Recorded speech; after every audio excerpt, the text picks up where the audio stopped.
Hello and welcome to another Major Market Movements End of the Week Market Review for August 21st, 2015.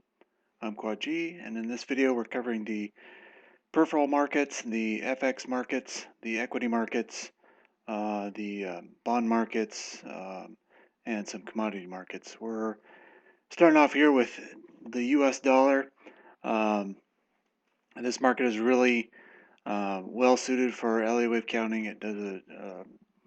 It's one of the easier markets to use Elliott wave on and trade with some excellent results, as we're seeing here. We're continuing to impulse to the downside. The week obviously closing in the bottom 10% of the weekly range, so that's going to encourage some more downside into next week. But it may be short-lived because things are getting a bit frothy here, which I'll show you here in a second. I want to go to let's go to the 4 hour here.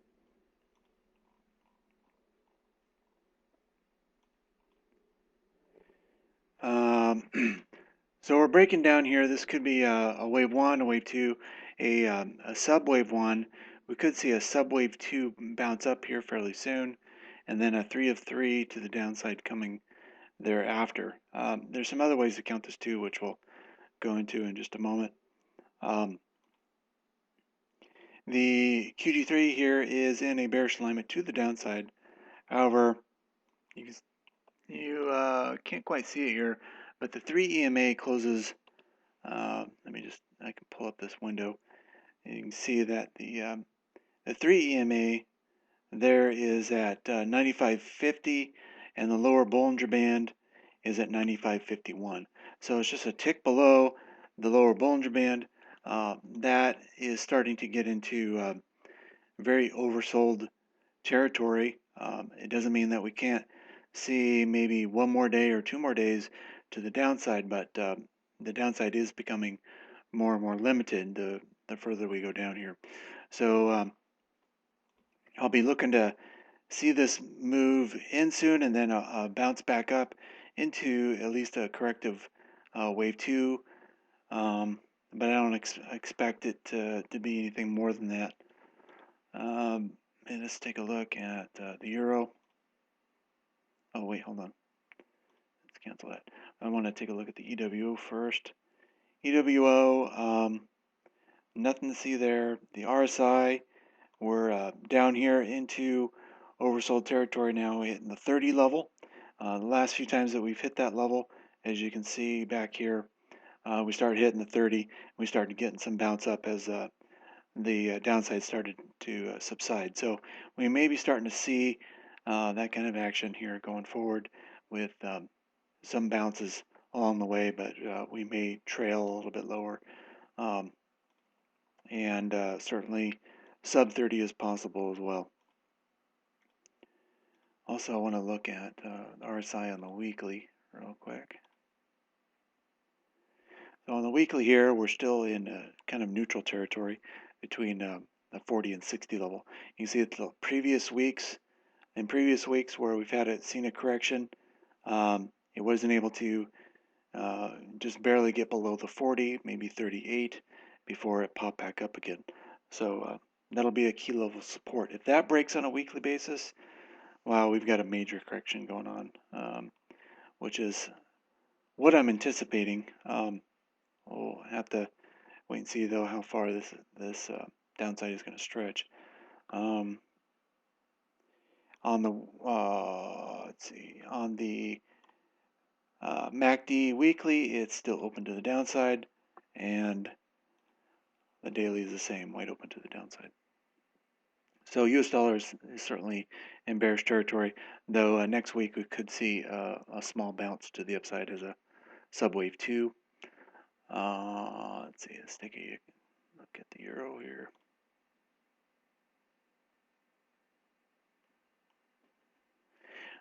Euro continues to soar higher. I think there's a chance that we could knock on the 1400 handle early next week possibly, and then I think we'll top out and we'll start moving to the downside. This market too is getting into frothy territory here. As you can see, we're closing well above the the upper Bollinger Band. The 3 EMA hasn't crossed over above the Bollinger Band yet, but that could be coming up fairly soon. And Euro on the weekly, again, we had the hammer candle back here and fall through to the upside and continued fall through this week to the upside, closing in the top 10% of the weekly range. That gives us about an 85% chance of even more upside going into next week. And the EWO, not much to show you there. The RSI coming up on the 70 level here. The last few times we've hit the 70 level, we started producing some toppy action. So we could be seeing the same kind of thing here soon. Maybe a touch of that, and then we get a pullback at least. Could it go up higher soon after? Absolutely. It could move up to 80 plus in a strong impulsive move. Euro on the weekly, MACD is open to the upside on the weekly, and daily we're open to the upside as well. So Euro certainly looking bullish here as expected. And let's take a look at the Great British Pound. All right, so this market's not performing well against the dollar and the euro here. It's kind of stalled out, and so I'm not quite sure what's taking place here. There's just some oddball moves here, but and we'll get into more of that here in a moment with the Elliott wave charts. But we still are in a bullish alignment to the upside. However, the day does close as an inverted hammer candle, so that's bearish, setting a key top at that high at 57.23. So while we're below that level, we could correct down, maybe even touch the 20 DMA, which is continuing to move higher. But I would say a break above that 57.23 level, get a break above that on a daily basis especially, we could get another surge to the upside. Weekly, really not much to see there. We're still bullish on the week because we just closed above last week's intra-week high. So that's bullish, but not overly so. Nothing to see there. Still pretty flat on the EWO. The RSI comes up and tests the 60 level, which can be a key point of resistance. We'd want to see that 60 level break and touch 70 to really confirm that we may have a midterm advance continuing to the upside. And weekly MACD is open to the upside, and the daily is open to the upside as well. So both of those are looking bullish. So overall for Great British Pound, kind of a mixed picture. We may get a correction next week, and then from that, possibly another shot upwards, especially if the 20 DMA can continue to hold as support. Let's take a look at the Dow.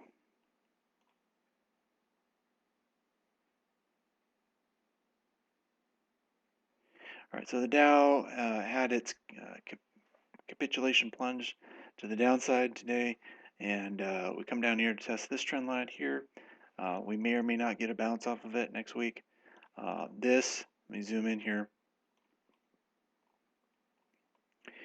We had a rule of 4 breakdown here. As you can see, we had this trend line tested once, twice, 3 times, and now on the 4th time it breaks to the downside.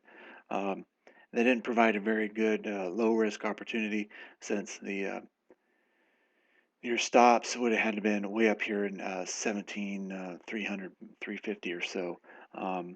So it's a bit of a too far of a distance really get into the long side unless you had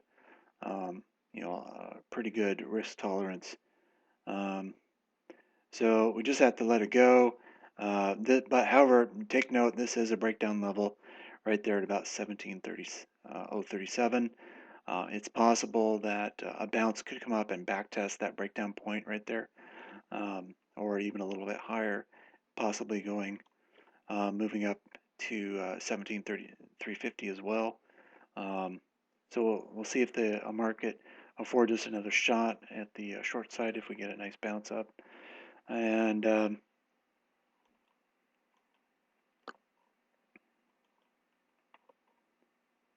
the death cross and the market certainly does appear to be having an effect with the 50 DMA, which is the orange line crossing below the 200 DMA, and sure enough, that may have had some effect on the market, spooking it to the downside. The 200 DMA is starting to flatten out and maybe starting to roll over soon, and that would certainly be bearish. Wanted to point out here the 3 EMA is in this cyan color here. It is closing below the lower Bollinger Band, so this is a bit overheated to the downside. So I would expect to see a bounce soon, at least back up to into or above the lower Bollinger Band, at least, possibly higher. And the week closes in the bottom 10% of the weekly range, so wouldn't be surprised at all to see some fall through to the downside early next week from that. But after we get some fall through, it's possible we could get a turnaround and a bounce back up to satisfy this extreme oversold condition. And we haven't seen that kind of condition in quite some time, actually. Even on this plunge. Even on this plunge, the 3 EMA kept above the lower Bollinger Band before it bounced back up. So last time we've had this take shape was right about here back in July of 2000, and early August of 2014, where you had the 3 EMA close just underneath the Bollinger Band here, and then you can see in the next few days the market kind of cooled down, got its head screwed back on, and then started to bounce up from there shortly thereafter. So I don't expect there to be a massive capitulation to the downside next week.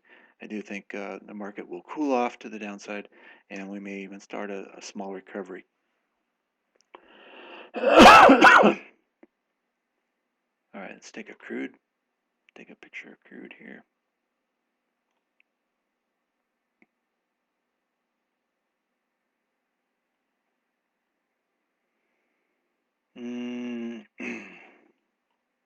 Crude still chopping to the downside,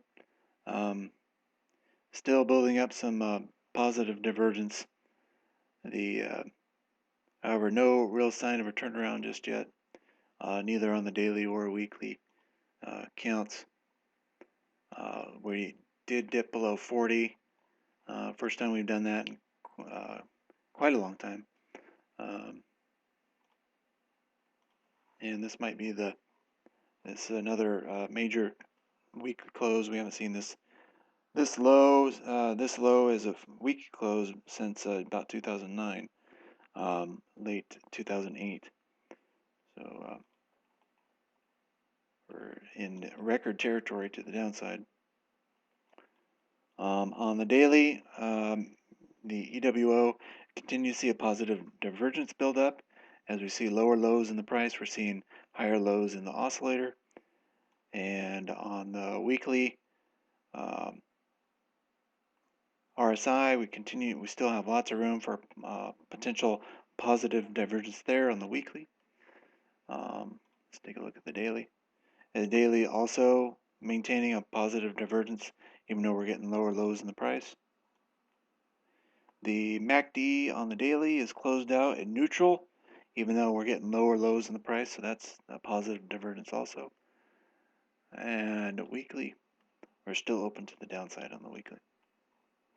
Okay, so overall, crude oil still in a downtrend, no sign of reversal yet, but we are in oversold territory and we're building up positive divergences. So definitely want to continue to be on the lookout for potential reversal and bottom here coming up. It would not surprise me that we could continue even after a bounce. We could continue to see selling off and possibly see this market go below the 2009 lows back here, possibly go under 33, maybe even under 32.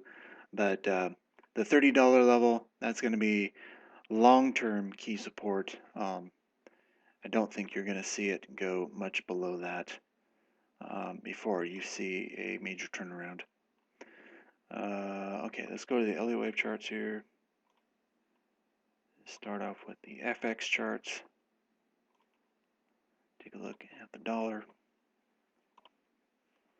All right, so here's the count I'm expecting is we've got a wave 1 down, wave 2, wave sub 1, possible sub 2 bounce coming up fairly soon.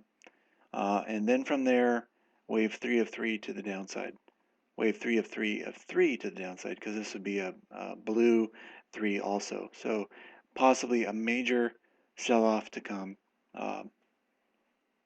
The other way of counting this, however, that's still very valid is, and I'm sure a lot of Elliott wave counters are probably taking a look at it this way, is instead of a wave 1, wave 2, 1, 2, sub 2, and then a major wave 3 to the downside, they're seeing it as a wave A, B, C of a large A, and then an A, B, C up for a large B, and then an A, B, C down for a large C of a potential contracting triangle count. There's nothing wrong with that count. I cannot rule it out. That's certainly very possible. I think this trend line is going to be a key determinant on whether or not my count is correct or the contracting triangle count is correct. So we'll have to watch and see what the market does with this trend line going forward.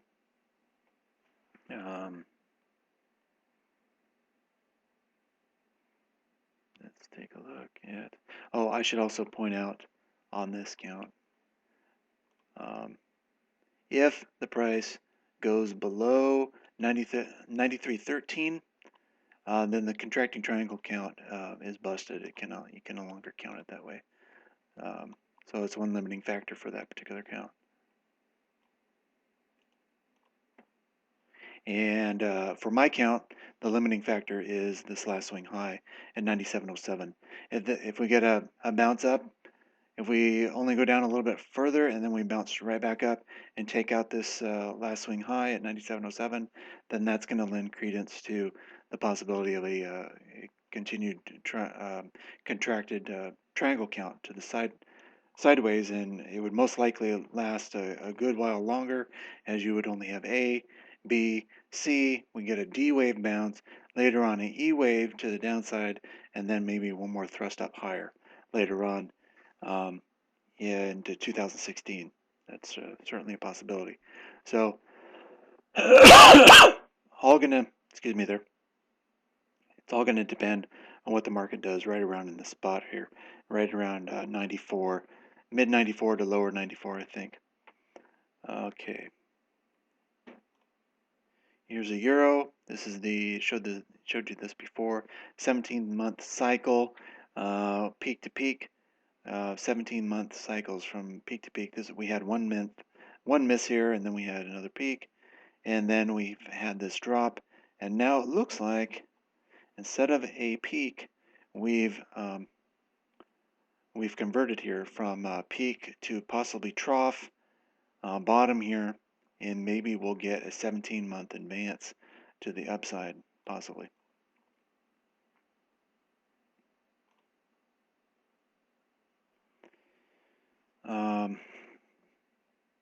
Or excuse me, it wouldn't be back up there. I spoke incorrectly.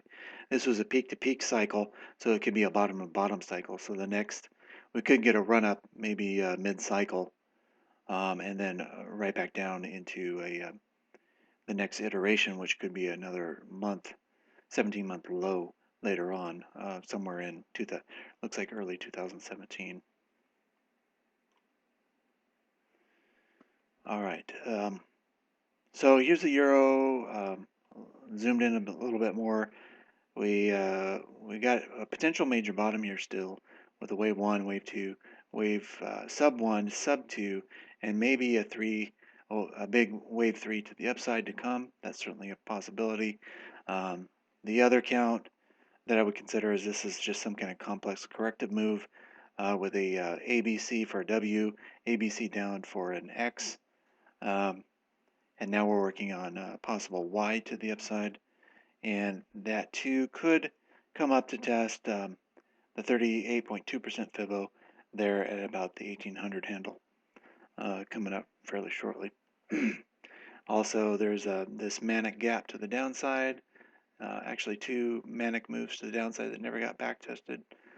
Those are potential targets. There's even one right here, as you can see, another potential target, and that would be right up there with the 61.8% Fibo. So I think it's a good time to be on the long side, as there's certainly plenty of potential there on the um, from a technical point of view. All right, so here's that inside key reversal, and here's the nice follow through to the upside. Got to pay attention to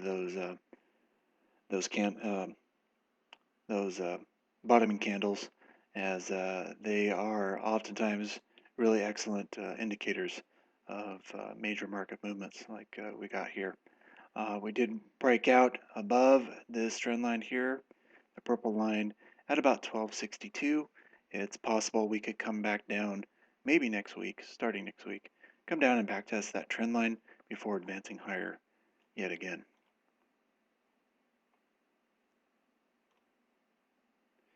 Here's the LE wave count.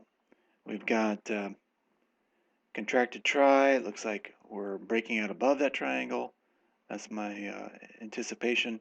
And we've got wave 1, wave 2 flat, another wave, subwave 1 to the upside, maybe working on another flat correction for another subwave 2, which doesn't look finished yet. May get one more little move to the downside, and then from there, possible 3 of 3 to the upside is what I'm anticipating. Now, this count would be busted if the price came down and broke below 55.61. If that was to take place, we'd only have a 3-wave move to the upside.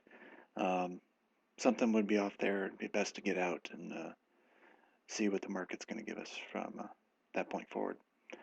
All right, so we're done with the FX markets. Let's go to the other markets here, starting off with the Dow. Here's the Dow count using YM, the mini-sized futures contracts, which I'm using as a basically intraday chart. And what I'm seeing here is a sub one, or a wave 1, wave 2, sub 1, sub 2, another sub 1, another sub 2 as are running flat. And now we're working on what could either be another sub wave 1, probably the last subwave 1 before we hit the point of recognition. Before, and then if that's true, that we could get a bounce up here and do a sub 2 that could come down to this breakdown point right about in here, right around that 17,000 level, possibly. And then it's point of recognition time thereafter. Then things get kind of crazy. You think things are crazy now. Wait until you start seeing, 4, 5, 6, 7% down days. No, that gets crazy. The other possibility here that I see is that this is a wave 1, wave 2. This could be a wave 3 that's finishing, and you could get a sharp wave 4 bounce coming up. So it could be a wave 1, wave 2, 3, 4, and then a wave 5 of 3 green. All right. And then after that, maybe another wave 4 bounce into 4 green. And then from there, another 5th wave down to finish out this series of the blue numbers here of 1, 2, 3, 4, and 5 yet to go. So there's plenty of room to the downside in this count. So don't think that there's no more potential in this market to the downside. We will be watching for a potential bounce up here. I would like to see this market stay as clean as possible, not leaving too many gaps behind.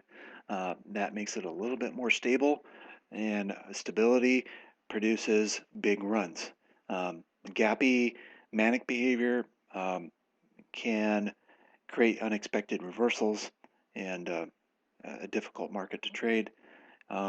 So we want to see the janitor crew come in, clean this up a little bit, and then at least a partial fill, and then be ready for another drop thereafter. Okay. All right. So here's the Dow. Here's this head and shoulders patterns that I had pointed out, and it's worked out to be a really excellent pattern. The neckline clearly broken, and I also wanted to point out here the effectiveness of a busted hammer candle. See this hammer candle here? We got a nice bounce out of it, but it stalled and then reversed. And so the once we broke that hammer candle low, then you see a massive sell off to the downside. I was hoping for at least a small little bounce in here to reduce the risk enough to add in on the short side, but the market was just not interested in any more bounces and just wanted to capitulate. So that's what we got instead, and we'll just have to be a little bit more patient for a bounce to come. I should also point out too that there is this trend line that could be a key level of resistance. Oh, wrong way here. Hold on a second. Okay. So this is a breakdown point right there at about 1737. Could bounce up and hit that breakdown point, or even the trend line a little bit lower.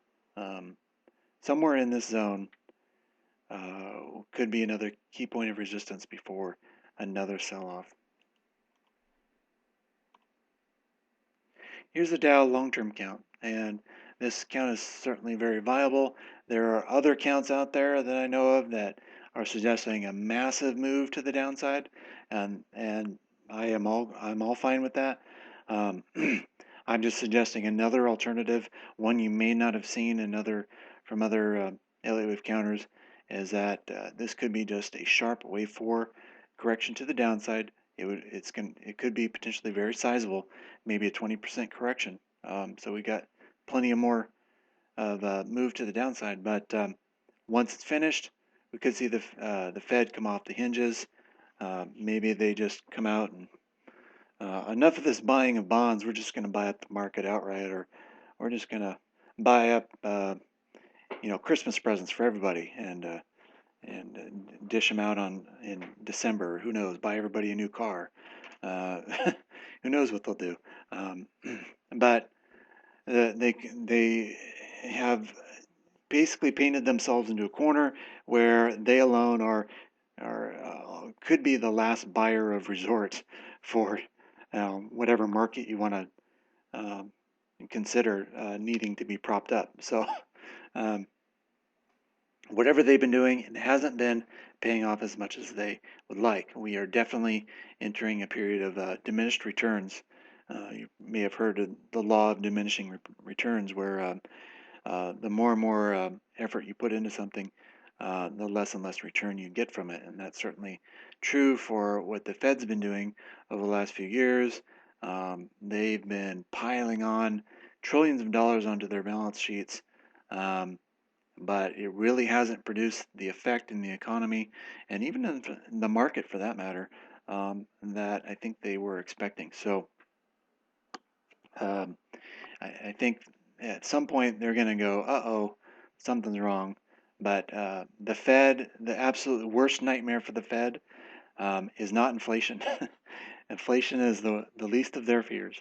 They, more than anything, a deflationary spiral is by far the worst potential outcome for out of their policy. So they want to avoid that outcome as much as possible. And if that means that they just print print outright and get everybody, a $10,000 gift card to Walmart or whatever,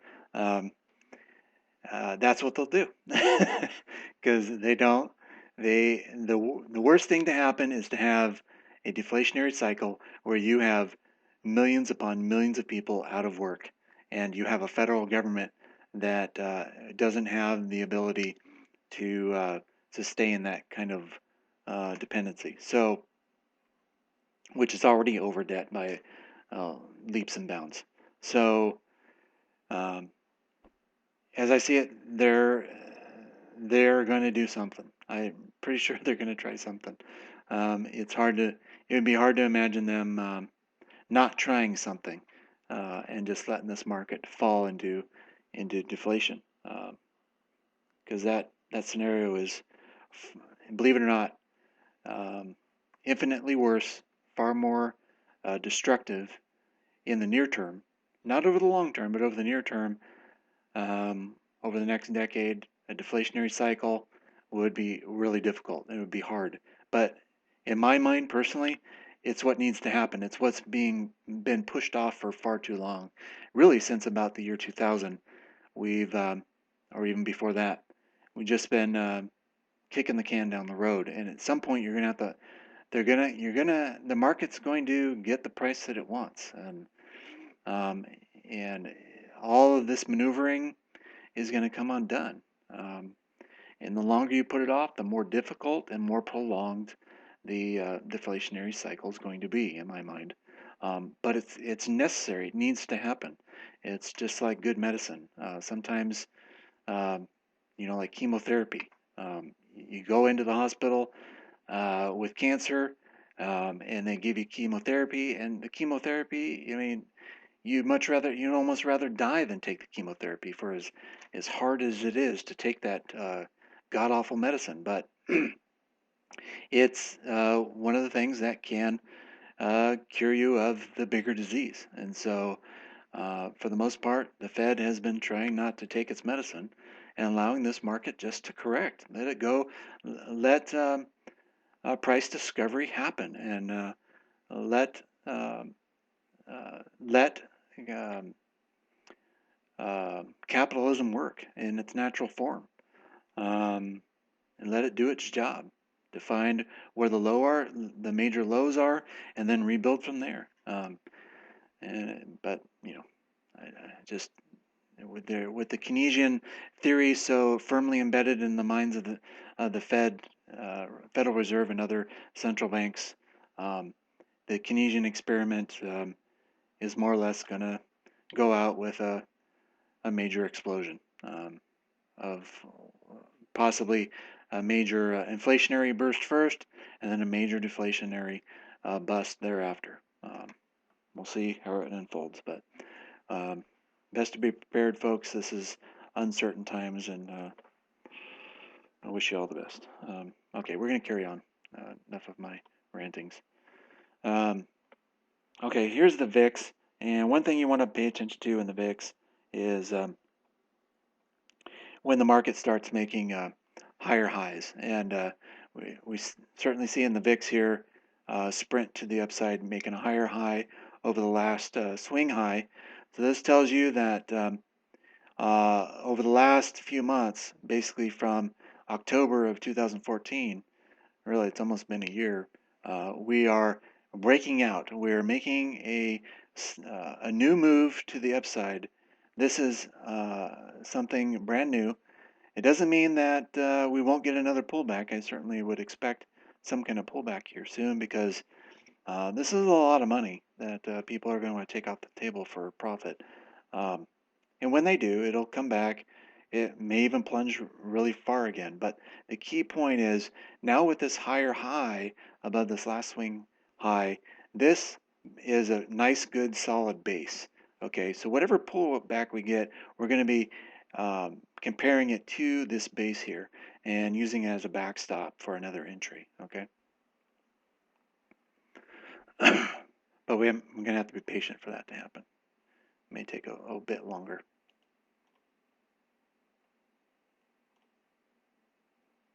Let's get that guy out of here. I don't know what he's saying. Okay, so here's the SPX.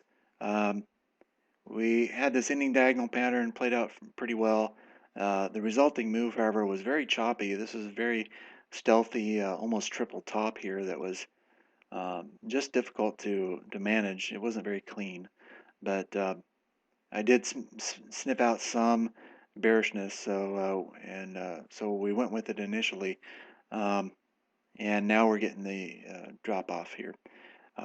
If this is a leading or ending diagonal to the upside for a final fifth, the origination point was all the way down here at 1820. So I think it's very possible we will see this market, even if we do get a bounce up, it'll eventually work its way all the way down here to 1820, maybe even lower, to finish that move. All right, and that would also fit in with the this previous wave 3-4 zone as well, right in here. And that might serve as a potential bottom for this initial move to the downside, and then we may get another pop up. All right, so here's the breadth indicator that I've shown you before. We've been looking for tops because of this huge prolonged negative divergence, similar to the negative divergence that we saw in 2007. We got a warning shot back in looks like late 2007. We got a warning shot previously here in October of 2014, and slowly but surely, just like in 2007, I'll zoom in on it.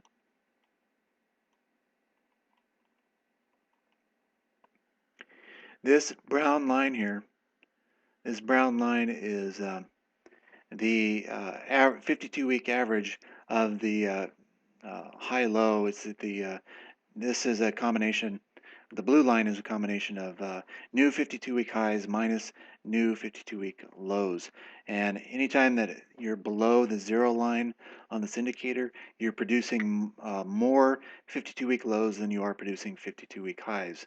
And as that goes along in a prolonged fashion, the 52-week average here, the brown line, eventually comes down to the zero line and crosses it.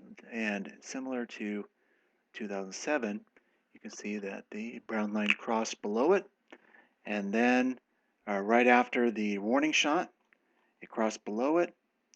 We got a plunge to the downside. We had one more bounce up, and then things started to unwind very quickly thereafter, okay, as the 52-week average moved below the zero line.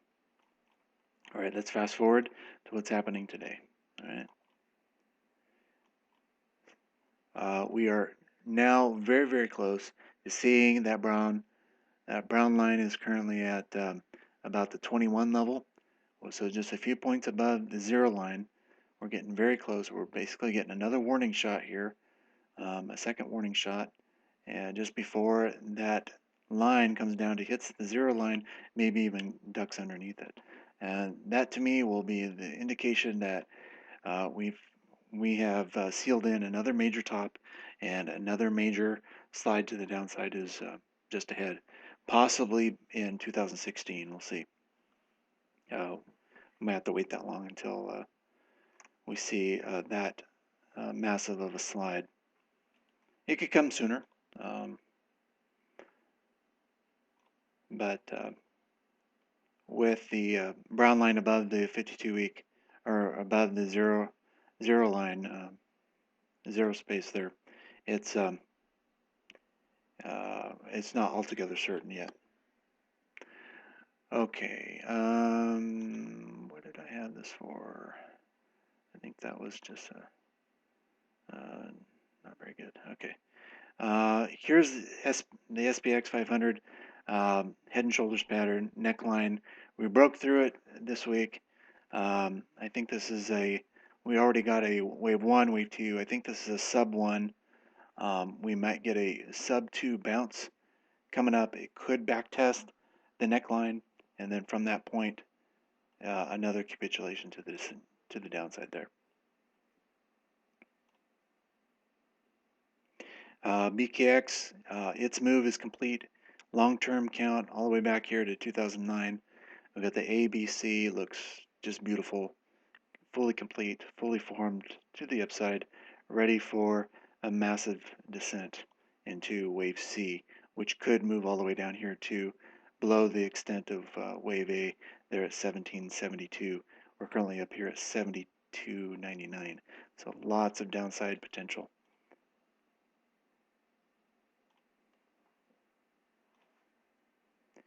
And this is a close-in view, final fifth finished, 5 of 5 here, marries up with this space right in here, right around the 80 level.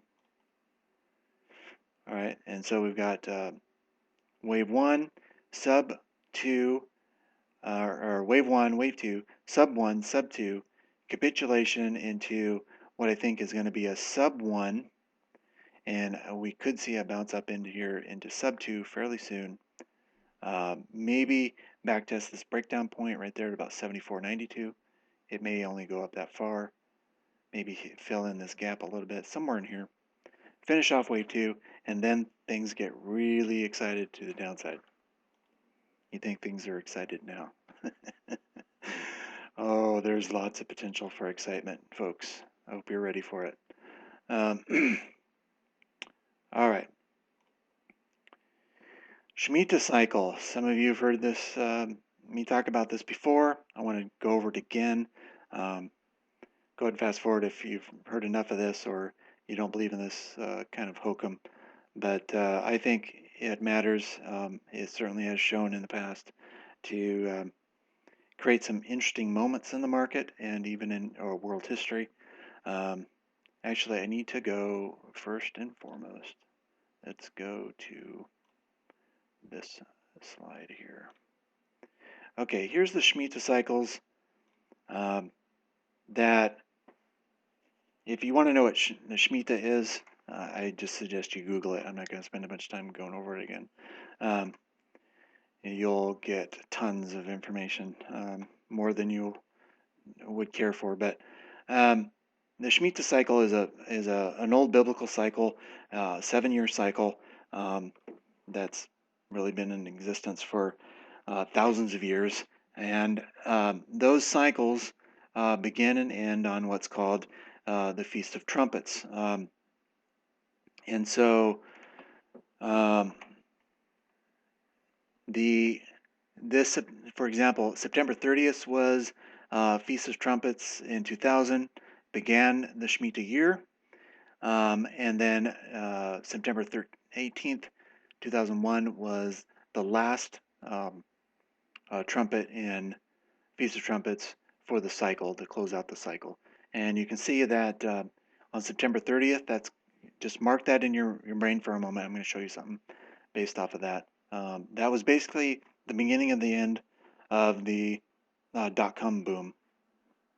And also September 18th, just 1 week prior to September 18th, we had September 11th, 2001. That's another sign of reckoning for that particular cycle. And then there was another cycle between September 13th, 2007 to September 29th, 2008, and that was basically the real estate and banking bust for that cycle. So we had the dot-com and 9/11 bust, and then we came up with the real estate and banking bust in 2007, 2008. So what kind of bust are we having this time? Well, I think it's going to be possibly a Federal Reserve and government bust, because that's chiefly what we've been relying upon for this move up from the 2009 low. This has really been built on the backs of higher government spending, higher government debt, and an increasing balance sheet on in the Federal Reserve to try and prop this up. So if that's what's propping it up, that's what needs to be unwound with this particular cycle, potentially. So let me find that one chart here. Start. Okay, here's the NASDAQ. We're going all the way back here to 2000, all right? And we had on September 29th, 2000, we had, which was the beginning of the Shemitah cycle, we had a major trend line break. Okay, and that was basically this supporting trend line all the way back here from 1998 is busted, and all of that massive .com gains were eroded thereafter. So .com bubble burst at the blowing of shofars on the Feast of Trumpets in September 29th, 2000. And then also, here's the Shemitah cycle for 2000, 2001. We got the September 28th, 2000. It was a new moon. The Feast of Trumpets was on the 30th, and we had a rule of 4 breakdown right at that point at 1461, and then we started to produce a downtrend, lower lows and lower highs, all the way down into the latter part of 2002. We had the September 11th terror attack right in the middle of it all, and it continued to cause the market to be weak all the way down into here. And this is really where you started to see the Fed turn around and start to ease again and prop up the markets with a real estate boom, with all that the cheap, easy money going into the real estate market, propping up real estate values. And you know how well that went. All right. There's one more slide in here I wanted to show you. Oh, okay, here. Here's the Shemitah cycle for 2007, 2008. All right. So the first trumpet was back on September 13th, 2007, and it was shortly thereafter. We had a little bit further advance in the market.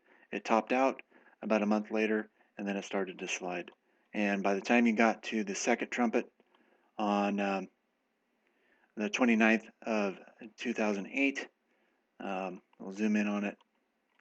Just prior to that Trump, looks like about a little over a week or two before the September 29th, you had the Lehman Brothers declare bankruptcy, and then things really started to fall apart. And on this particular day, things began to unravel, and it was nonstop capitulation from that point forward.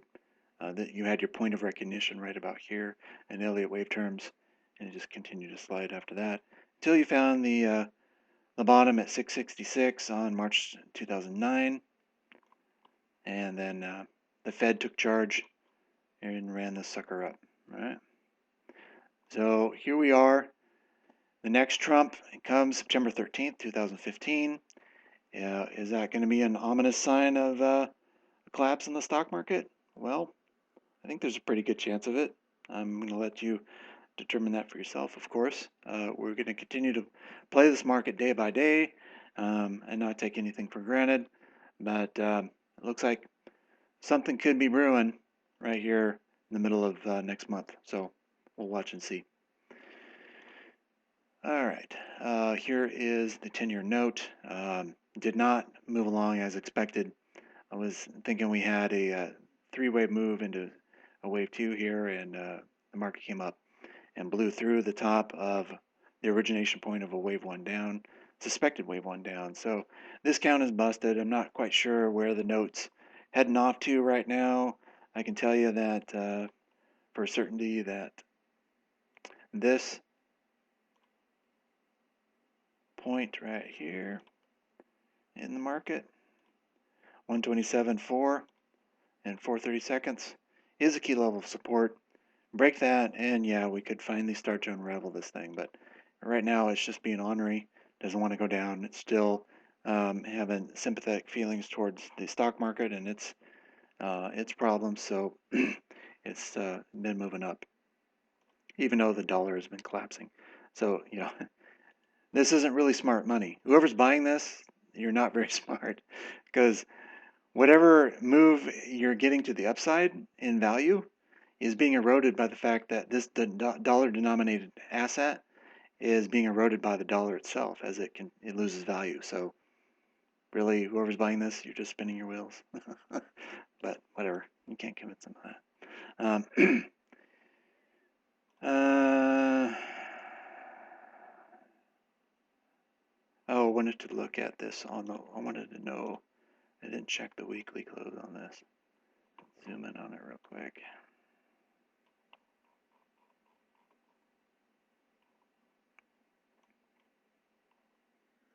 All right, weekly close doesn't quite close above last week's inverted hammer candle.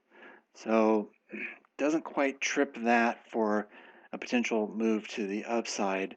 It's just enough to annoy people that are trying to short this market, like myself. Um, so we'll just have to wait and see. This could be just a false move. It's really hard to say. For now, we'll just leave it alone. Okay. One market that Pythagoras on the forums was asking me about was coffee. Update on coffee here, and yeah, it did look like there was a maybe initial impulse to the upside there, and now we got this strong retrace. Now it could be that this is just a right shoulder. If it can stay above this last swing low, that low was at 119.85. This could be a right shoulder of an inverted head and shoulders pattern. The neckline would be up there at about 139. That's certainly possible. Could have just been coming down here to backtest that blue trend line. That's all very possible.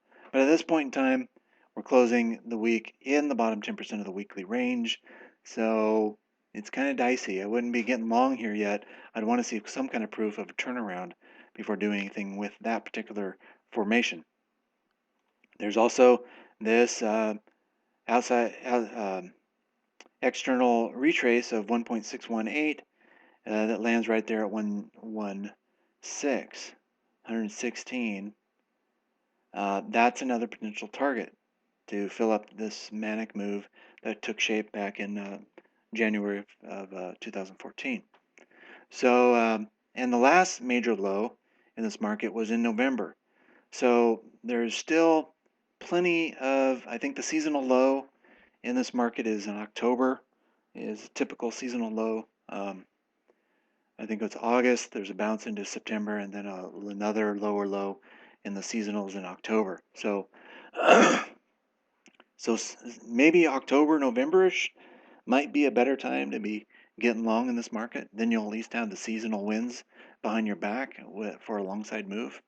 So I'm continuing to watch it, and if I see anything that really stands out and is very convincing, and of course low risk, um, yeah, I think it would be a great opportunity to get in long in this market and see what we get. It definitely looks like we've got a standalone impulse to the upside for a wave A or a wave 1, and then we got this ABC move to the downside that looks like it's nearing completion for a wave B or a wave 2. So we've got either a wave C that should move above the extent of wave A or a wave 3 for a massive move to the upside. Let's look at a monthly on this real quick.